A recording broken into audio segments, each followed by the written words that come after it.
ఇంద్రుడి దగ్గర ఒక గొప్ప ఆయుధం ఉంది. ఆ ఆయుధం పేరే వజ్రాయుధం. ఇప్పుడు నేను ఈ కథలో మీకు ఇంకొక సూపర్ హీరోని పరిచయం చేయబోతున్నాను. మీరు చేయవలసిందల్లా ఈ వీడియోకి ఒక లైక్ కొట్టండి. అలాగే నా ఛానల్‌ని సబ్స్క్రైబ్ చేసుకోండి. ఓకేనా? సరే, ఇక మనం మన కథలోకి వెళ్ళిపోదాం. Hello everyone. This is Shivadattu and welcome to my Swayam Kalpanalu YouTube channel.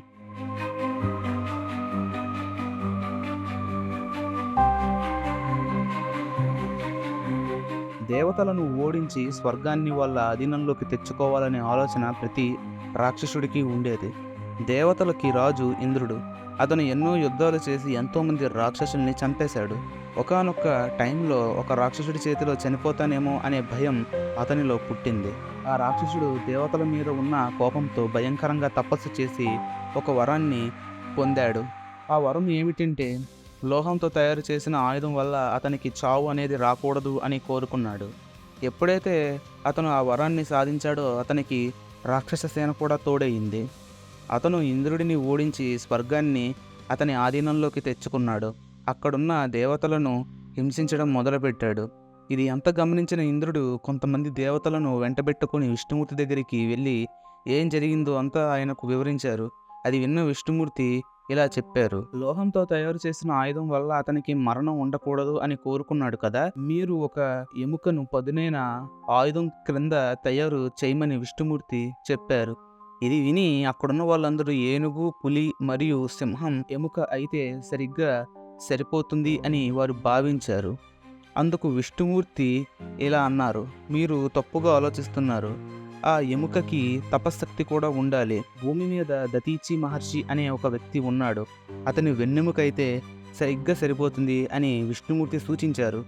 ఆ క్షణం ఇంద్రుడు ఏమాత్రం ఆలస్యం చేయకుండా దేవశిల్పిని అలాగే దేవగురువుని తనతో పాటు దతీచి ఆశ్రమానికి తీసుకుని వెళ్ళాడు. వారు రావడం గమనించిన దతీచి ఎంతగానో సంతోషించి వారికి గొప్పగా అతిథి సత్కారం చేశారు. ఆ క్షణం వారి రాకడకు కారణం ఏమిటో దతీచి అడిగాడు.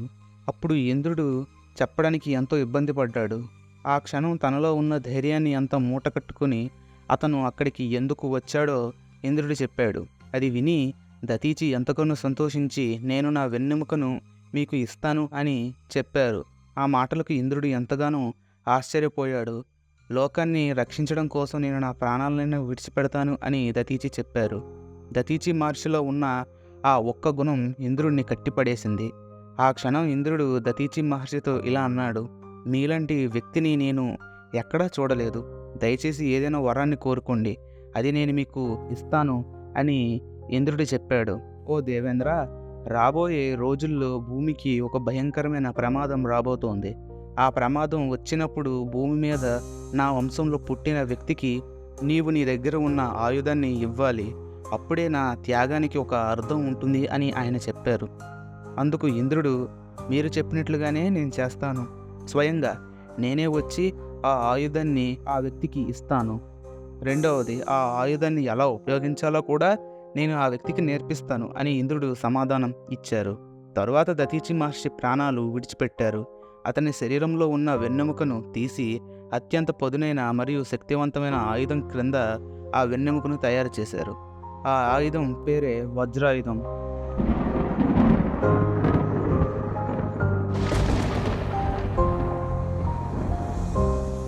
అప్పుడు ఇంద్రుడు వజ్రాయుధాన్ని ఉపయోగించి ఆ రాక్షసుడిని చంపేశాడు.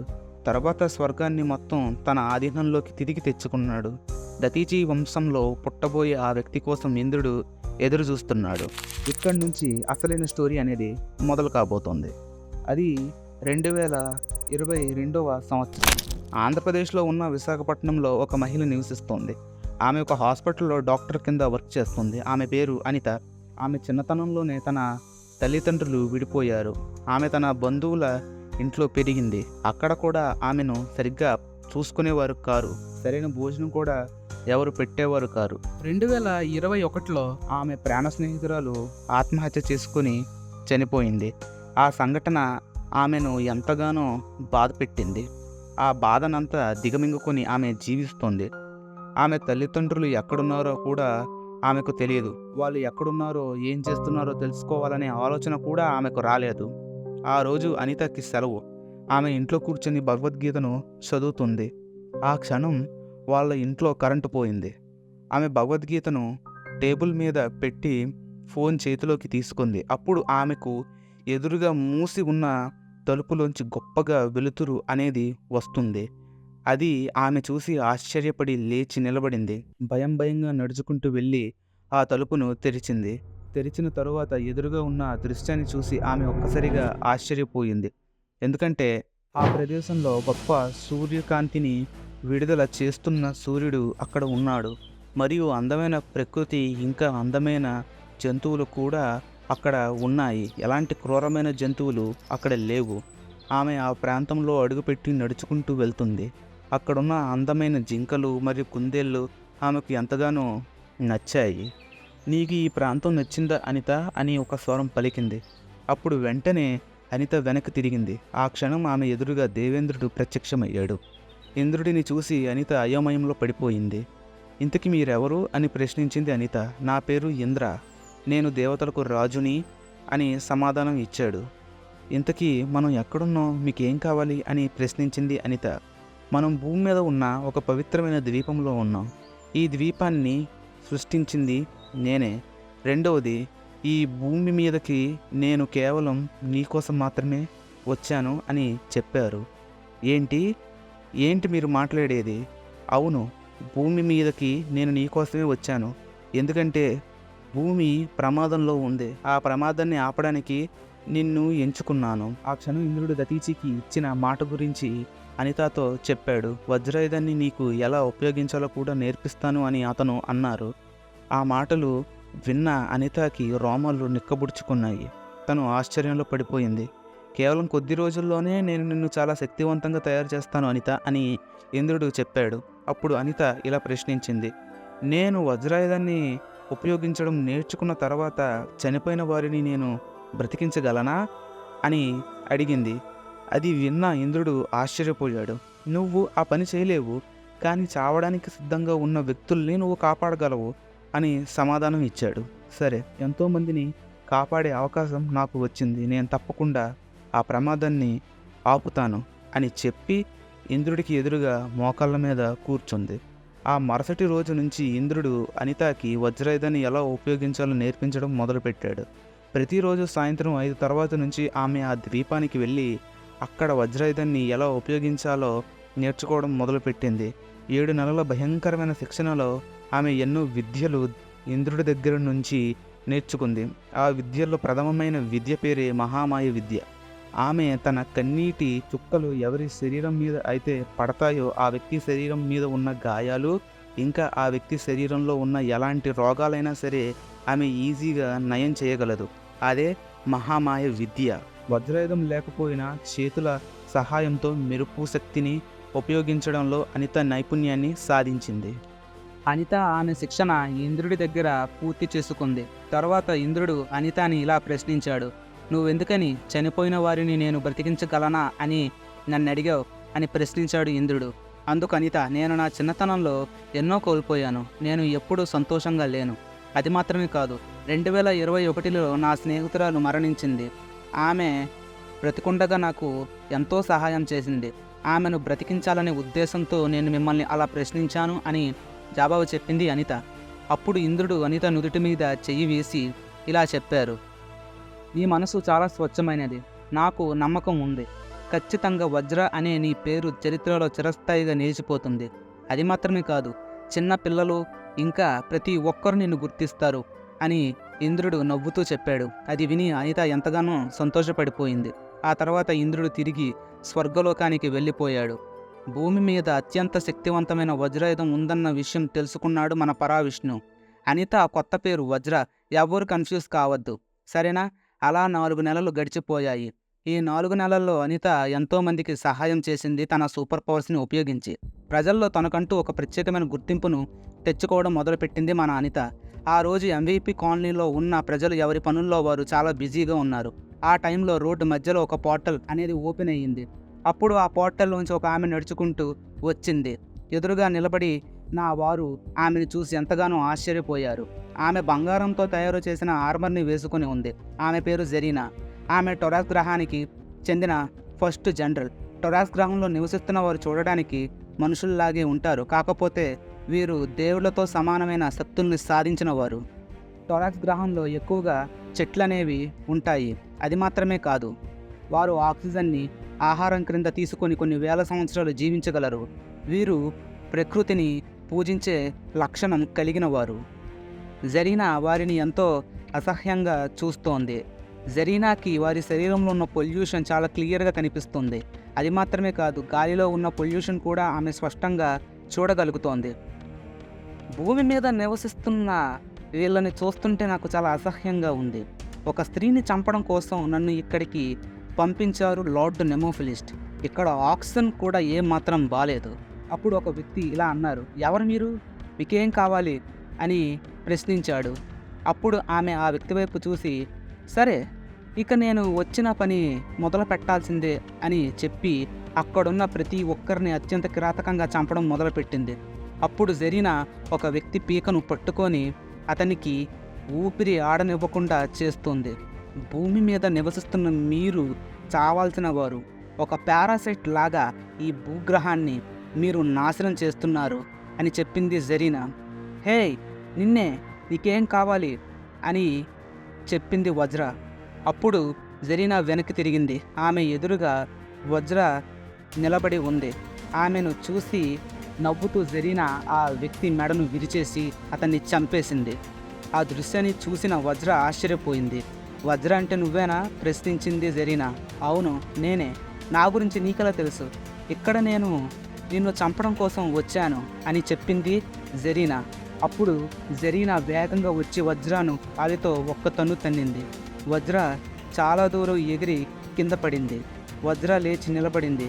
ఆ క్షణం వజ్ర ఇంకా జరీనా వేగంగా పరిగెత్తుకుంటూ వచ్చి ఒకరిని ఒకరు ఢీకొట్టారు. ఆ దెబ్బకు చుట్టుపక్కల ఉన్న ప్రాంతం అంతా విధ్వంసమైంది. ఆ దెబ్బకి కార్లు గాలిలో ఎగిరిపోయాయి. వారు నిలబడిన నేల బద్దలైపోయింది. అప్పుడు వారి మధ్య ఒక భయంకరమైన యుద్ధం చోటు చేసుకుంది. కాసేపు వారు నేల మీద యుద్ధం చేశారు. తర్వాత ఆకాశంలో ఎగురుతూ ఒకరితో ఒకరు యుద్ధం చేస్తున్నారు. ఇక్కడ వజ్రాయుధాన్ని ఉపయోగించకుండా కేవలం తన చేతుల సహాయంతో మెరుపు శక్తిని ఉపయోగించి జరీనాతో యుద్ధం చేస్తోంది. వజ్ర యుద్ధ తీరును చూసి జరీనా ఎంతగానో ఆశ్చర్యపోయింది. ఆమెతో సమానంగా వజ్ర యుద్ధం చేస్తుంది. అప్పుడు జరీనా తన సూపర్ పవర్స్ అన్నీ ఉపయోగించి గాలిలో ఎగురుతున్న వజ్రాను నేల కూల్చింది. నేల మీద కుప్పకూలిపోయిన వజ్ర శరీరం మీద భయంకరమైన గాయాలు ఉన్నాయి. అప్పుడు జరీనా మెల్లగా ఎగురుకుంటూ వచ్చి వజ్రకు ఎదురుగా నిలబడింది. అప్పుడు వజ్ర తనలో ఉన్న ఓపికనంతా కూడగట్టుకొని మోకాళ్ళ మీద జరీనాకు ఎదురుగా కూర్చొని ఉంది.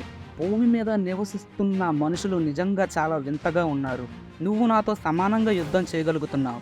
నేను నీకు ఒక అవకాశం ఇస్తున్నాను. మా సైన్యంలో చేరిపో.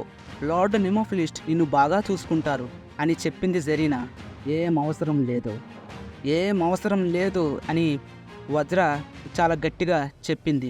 ఆ క్షణం వజ్రాయుధం తలుచుకుంది. అది ఆమె కుడి చేతిలో మెల్లమెల్లగా ప్రత్యక్షం అవ్వడం మొదలుపెట్టింది. వజ్రాయుధం నుంచి వస్తున్న మెరుపులు ఆమె శరీరాన్ని తాకుతున్నాయి.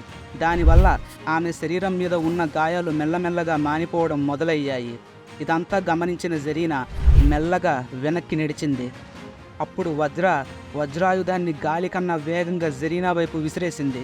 అప్పుడు ఆ వజ్రాయుధం జరీనా తలను తన శరీరం నుంచి వేరు చేసింది. అలా జరీనా మరణించింది. వజ్ర కళ్ళు మూసి తెరిచింది. ఇప్పుడు ఆమె ఒక గుహలో ఉంది. ఆ గుహలోకి సూర్యకాంతి వెలుగు 4 వైపుల నుంచి వస్తుంది. ఆమె ఎదురుగా ఒక రాతితో తయారు చేసిన సింహాసనం మీద ఒక వ్యక్తి కూర్చొని ఉన్నాడు. అతనే పరావిష్ణు. వజ్ర పరావిష్ణువుని చూసి అతన్ని ఇలా ప్రశ్నించింది. ఎవరు నువ్వు? నేను ఎక్కడున్నాను అని చెప్పింది. వజ్ర నువ్వు ఇప్పుడు క్షేమంగా ఉన్నావు అని పరావిష్ణు చెప్పాడు.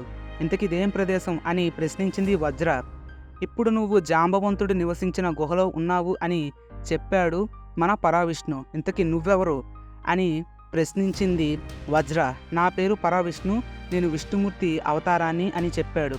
అది విని వజ్ర ఇలా అనింది. నీ కంటికి పిచ్చిదానిలా కనబడుతున్నానా? నిజం చెప్పు, నువ్వు కూడా ఈ ప్లానెట్ని అంతం చేయడానికి వచ్చిన వాడివి కదా? అప్పుడు పరావిష్ణు చిన్నగా నవ్వాడు.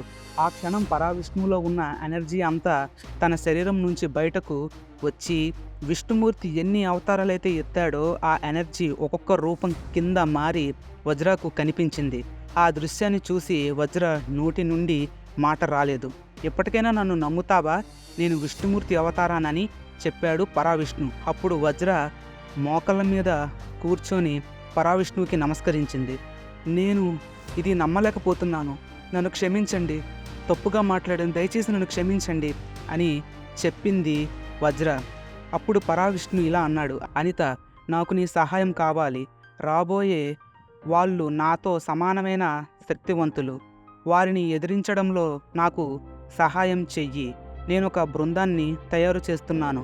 అందులో నువ్వు కీలకమైన పాత్ర పోషించాలి అని నేను కోరుకుంటున్నాను అని చెప్పాడు పరావిష్ణు. తప్పకుండా నేను మీకు సహాయం చేస్తాను అని సమాధానం ఇచ్చింది అనిత. నేను నీకోసం ఒక చిన్న కానుకను తీసుకొని వచ్చాను.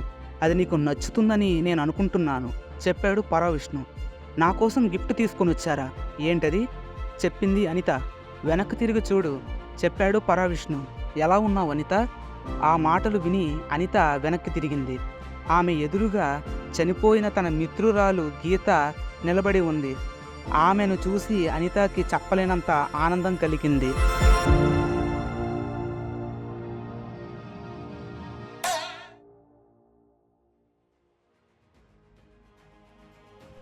గీత మరియు అనితలు హిమాచల్ ప్రదేశ్లో ఉన్న గీత సొంత ఇంటికి వెళ్ళిపోయారు.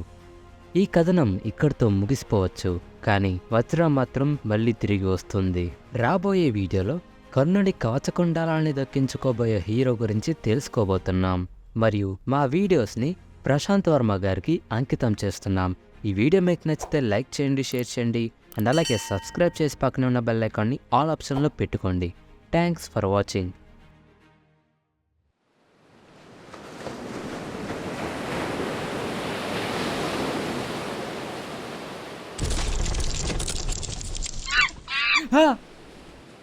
నాకు ఆ కోతంటే అసహ్యం. అదేంటి, నీ కూతురంటే ఇష్టం కదా? అది ఒకప్పుడు, కానీ ఇప్పుడు నేను కోతులను ద్వేషిస్తున్నాను. రెండవది ఏంటంటే నాకు ఎక్కువ మైథాలజీస్ కావాలి. మైథాలజీస్ అక్కడ అమ్ముతారు నాకు తెలుసు. మంచిది, అయితే మనం అక్కడికి వెళ్దాం. శివ, నువ్వు రామాయణం, మహాభారతం, భాగవతం చదివావు కదా, అయినా నీ ఆకలి తీరలేదా? నా ఆకలి అనేది ఎప్పుడూ తీరదురా రే. నేను పుట్టిందే వాటి కోసం. నువ్వు అన్నావు కదా రామాయణం, మహాభారతం అని. నేను తెలుసుకుంది కొంచెమే, నీటి చుక్కంత మాత్రమే మిత్రమా. తెలుసుకోవాల్సింది కొండంత. నా కోరిక ఒకటే, నేను వాటిని బాగా చదివి మంచి జ్ఞానాన్ని సంపాదించుకోవాలి. ఎంతంటే చరిత్రలో నా పేరు నిలిచిపోవాలి చిరస్థాయిగా.